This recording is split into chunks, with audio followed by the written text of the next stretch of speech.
Gibran sudah membuktikan banyak hal. Meskipun tetap direndahkan, tidak masalah. Mengapa? Karena yang merasakan kan warganya. Pak Panda bukan orang Solo loh. Iso-isone bilang begitu. Jadi nggak tahu sejauh mana Gibran itu berkiprah di kota Solo. Apakah tudingan Pak Panda itu bakal membuat Mas Gibran segera pindah ke Jakarta? Wah, semua orang Jakarta wah. Diarani ngusan yang Solo, apakah begitu? Ya sampai detik ini belum ada konfirmasi. Kepastiannya kemana belum ada.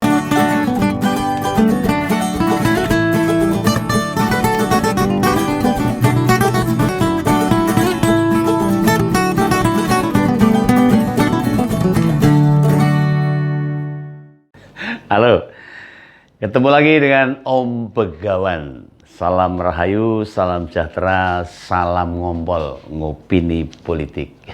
Gimana ini? Om Begawan mau ngomong tentang Gibran dan Kaisang. Yang kemarin dapat, wah ya ngenyek bahasa Jawanya itu. Gibran dan Kaisang adalah anak-anak Presiden Jokowi yang sering diremehkan atau direndahkan oleh beberapa orang yang sebenarnya sudah senior atau matang dalam berpolitik lah. Nah, terakhir itu Pak Pandana Baban menyatakan kalau Gibran itu anak ingusan. Oh, wah ya piye caranya gitu. Lah tentu maksudnya ingusan itu atau masih meminjam atau istilahnya jam terbangnya di politik itu masih rendah mungkin. Maksudnya gitu mungkin, bukan masih hidungnya meler, masih nangisan, bukan itu. Bukan sentrap-sentrup anak kecil itu, enggak, bukan itu. Nah, konteks politik itu dianggap oleh Mas Wali belum tahu banyak apa-apa, maksudnya Pak Pandana Baban mungkin itu. Termasuk Kaisang itu. Dibandingkan dengan Pak Panda, jelas pengetahuan politiknya putra sulung dan putra bungsu presiden memang ya jauh lah, karena kan baru saja masuk dalam dunia politik. Lawang pengalaman politik Pak Jokowi saja, misalnya dibandingkan dengan Pak Panda, ya pasti lebih unggul Pak Panda. Masalah pengalaman politik dan jam terbang, mong suwe netrok gitu loh. Nah ini pertanyaannya. Apakah orang dengan pengalaman politik lebih lama selalu lebih bermartabat? Ini pertanyaannya ini. Politik tua, politik senior bangkotan sajalah. Atau politik yang sudah ora umum gitu loh. Ya tidak juga, tidak mesti loh. Ya, dengan pertanyaan politisi baru apakah tidak ada yang korup? Ya tidak juga. Sama, semua kembali pada kepribadian masing-masing. Tidak jaminan loh, politisi yang baru selalu tidak berprestasi.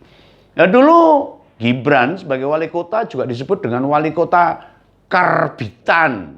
Di karbit, gedang di karbit itu ndang mateng gitu loh. Ya secara pribadi kita risih mendengarkan sebutan-sebutan karbitan, lalu ingusan dalam dunia politik itu kita sebenarnya risih. Sebenarnya penggunaan istilah-istilah merendahkan politisi baru, utamanya jelang pemilu atau pilkada ini ya tidak elok itu, tidak bagus itu. Patokan kita pada apa yang telah dilakukan ketika mereka mendapatkan amanah. Jangan ya banyak orang lah seperti itu kan, kadang-kadang kita ya jane ora setuju begitu loh. Ini politisi atau pemimpin yang mendapatkan amanah harusnya. Patokannya seperti itu. Banyak politisi senior yang terkena kasus. Banyak juga. Misalnya itu kayak Pak Setianto Novanto dari Golkar, Pak Idrus Marham, Pak Surya Dharma Ali. Mereka sudah belasan, bahkan mungkin puluhan tahun itu berkecimpung di dunia politik. Ya akhirnya jatuh juga di lembah korupsi. Oh, senior loh itu, politisi senior loh. Sudah malang melintang itu ya, termasuk Pak Pandana Baban. Tapi ada juga politisi yang baru yang tersandung kasus ya juga ada. Misalnya kayak Mas Anas, dari KPU masuk Demokrat jatuh. Pak Andi Malarangeng atau Pak Joni G. Plate yang kemarin baru saja tersandung kasus 8 triliun itu. Ya, mereka itu ya termasuk politisi belum terlalu lama ya, kurang dari 10 tahun di politik. Mereka juga bermasalah. Jadi bukan masalah senior dan junior. Makanya fokus kita lebih pada bagaimana seseorang politisi saat memegang amanah dari rakyat bekerja menjadi politisi. Lalu apa maksudnya? Pak Pandana Bapan menyatakan kalau Mas Gibran itu politisi ingusan di politik. Mau tahu nih? Mau tahu respon Gibran itu?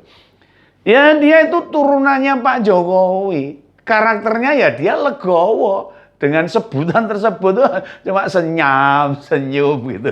Dan ia mengakui bahwa Mas Gibran ya masih ingusan katanya. Mengakui itu terus. Iya, saya masih ingusan itu. Dan dia tetap mau belajar. Pada politisi-politisi senior. Ya kadang sebutan yang bernada merendahkan. Itu justru menguntungkan bagi yang disebut. Oh iya itu. Jangan salah. Oh, jangan salah. Semakin direndahkan politisi-politisi yang punya kinerja baik itu justru menguntungkan. Cara bersikap Mas Gibran menunjukkan hal itu. Gibran mengambil sisi positifnya. Sehingga kalau ada salah tindakan dari kepemimpinannya di Surakarta, di Solo sana, tidak terbeban untuk minta maaf. Oh saya masih ingusan.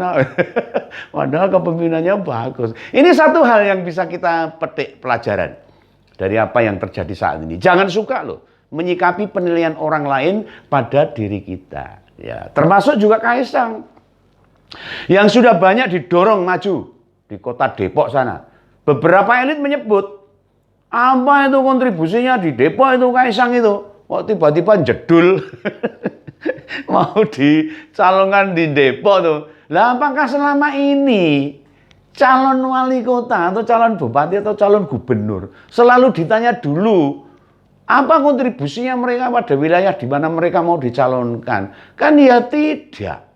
Ya, semua tuduhan-tuduhan itu pasti punya kepentingan. Oh pasti, politik kok renek konco, renek lawan, renek kepentingan. Supaya orang-orang itu mengundurkan diri dari niat mencalonkan diri, maksudnya gitu. Tapi di keluarga Pak Jokowi malah sebaliknya. Ini menunjukkan keseriusan, malah ingin membuktikan apa yang dikatakan oleh orang-orang itu tidak terbukti. Mereka tidak seperti yang dituduhkan. Mereka akan membuktikan. Masih ingat kan? Waktu Pak Jokowi jadi wali kota Solo, mau jadi wali kota Solo itu, malah sudah jadi wali kota itu, disebut bodoh loh oleh Gubernur Jawa Tengah saat itu Pak Bibit Waluyo. Beliau tidak marah kok, ya mengakui memang masih bodoh, baru aja masuk dunia politik loh, dan harus banyak belajar pada seniornya. Ejaan dan hinaan justru malah melecut motivasi Pak Jokowi saat itu. Dia membuktikan jika beliau itu bukan orang bodoh. Wong begitu ketemu Pak Bibit, beliau malah menundukkan kepala. Wow, ini nih orang Jawa yang benar-benar memiliki sopan santunnya di sini. Masyarakat Solo malah memberikan seluruh cintanya pada sang wali kota saat itu, Pak Jokowi. Keteladanan-keteladanan seperti ini yang perlu kita contoh. Ya, meski itu semua tidak mudah, angel loh meniru seperti itu. Apa kita siap dituduh bodoh dan ingusan? Coba, jenengan kita ini kalau dituduh bodoh ingusan, mesti emosi, masih marah. Dan nggak menerima disebut begitu. Pasti ego kita langsung berontak, protes, tidak menerima. Ya memang hebat kok. Bener, mentalitas Pak Jokowi dan keluarganya memang perlu kita contoh. Petarung politik sejati tidak mudah baper. Ini harus diperhatikan. Nah, bagaimana perspektif politik 2024 mendatang? Kita harus dukung politisi-politisi dengan mentalitas yang sangar, bakoh, kuat seperti keluarga Pak Jokowi. Iya loh, makanya niat maju Mas Kaisang ke Depok, Mas Gibran Kalau Mas Gibran belum tahu nih kemana ini. Belum ada statement ini. Ya harus kita besar-besarkan, kita dukung.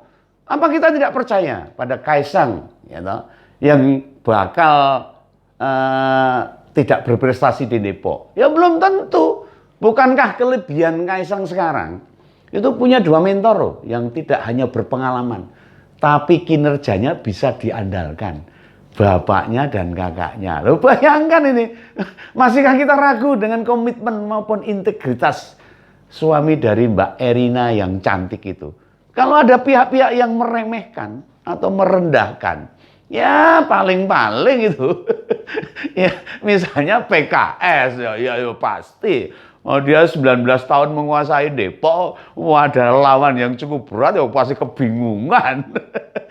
Sebab mereka ya gitu, ketakutan akhirnya. Nah, kekuasaan mereka bakal direbut itu nanti oleh keluarga yang tidak disukai PKS dan kelompoknya, yaitu keluarganya Pak Jokowi. Nah, Gibran sudah membuktikan banyak hal. Meskipun tetap direndahkan, tidak masalah. Mengapa? Karena yang merasakan kan warganya. Pak Panda bukan orang Solo loh. Iso-isone bilang begitu. Jadi nggak tahu sejauh mana Gibran itu berkiprah di kota Solo. Apakah tudingan Pak Panda itu bakal membuat Mas Gibran segera pindah ke Jakarta? Wah, semua orang Jakarta wah. Diarani ngusan yang Solo, apakah begitu? Ya sampai detik ini belum ada konfirmasi. Kepastiannya kemana belum ada. Apakah tetap mau di Solo 1 periode lagi untuk mentuntaskan pembangunan di Solo biar jadi kota yang modern dan berbudaya, atau mau ke Jawa Tengah jadi gubernur Jawa Tengah, atau ke Jakarta, ke DKI melawan Pak Anies? Siapa tahu Pak Anies nggak dicalonkan presiden, balik jadi gubernur, wah lawannya Mas Gibran. Nah, secara pribadi, mau kemanapun, Gibran Kaisang akan disambut masyarakat dengan baik. Ya, 3 tahun jadi wali kota Solo, sudah banyak hal yang dibuktikan dan masyarakat Surakarta merasakan.